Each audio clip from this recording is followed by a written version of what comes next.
विधान परिषद निवडणुकीमध्ये उमेदवारी अर्ज मागे घेण्याची मुदत संपलेली आहे। विधान परिषदेच्या 11 जागांसाठी 12 उमेदवार रिंगणात आहेत आणि त्यामुळे एका उमेदवाराचा पराभव होणार हे निश्चित आहे।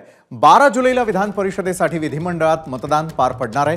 भाजपकडून पंकजा मुंडे, सदाभाऊ खोत, परिणय फुके, योगेश टिळेकर, अमित गोरखे यांना उमेदवारी देण्यात आली आहे। अजित पवारांच्या राष्ट्रवादीकडून राजेश विटेकर, शिवाजीराव गर्जे तर एकनाथ शिंदे यांच्या शिवसेनेकडून भावना गवळी आणि कृपाल तुमाने यांना संधी देण्यात आली आहे। ठाकरे गटाकडून मिलिंद नार्वेकर तर राष्ट्रवादी काँग्रेस शरदचंद्र पवार पक्षाच्या पाठिंब्यावर शेकापचे जयंत पाटील रिंगणात आहेत। काँग्रेसने प्रज्ञा सातव यांना उमेदवारी दिली आहे।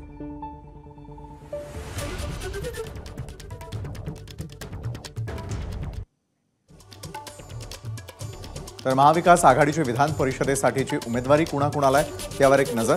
काँग्रेसकडून प्रज्ञा सातव, शेकापचे जयंत पाटील, ठाकरे गटाकडून मिलिंद नार्वेकर।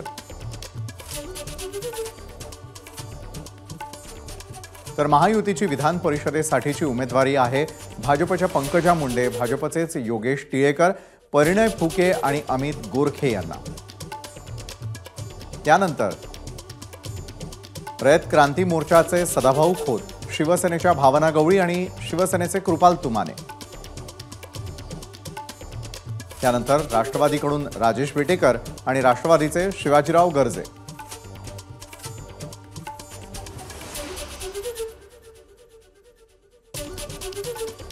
तर विधान परिषद निवडणुकीमध्ये छोटे पक्ष कुणाच्या बाजूने आहेत पाहणार आहोत आपण ग्राफिक्सच्या माध्यमातून समजावून घेऊयात।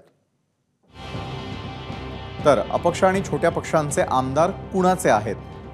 सपा अद्यापपर्यंत ठरलेलं नाही। रईस शेख यांचं महायुती सोबत असल्याचं किशोर जोरगेवार अपक्ष आहेत त्यांनी सांगितलंय। अजून निर्णय नसल्याचं बहुजन विकास आघाडीचे हितेंद्र ठाकूर म्हणतात। महाविकास आघाडी सोबत आहे मार्क्सवादी कम्युनिस्टचे विनोद निकोलेंचं म्हणणं आहे।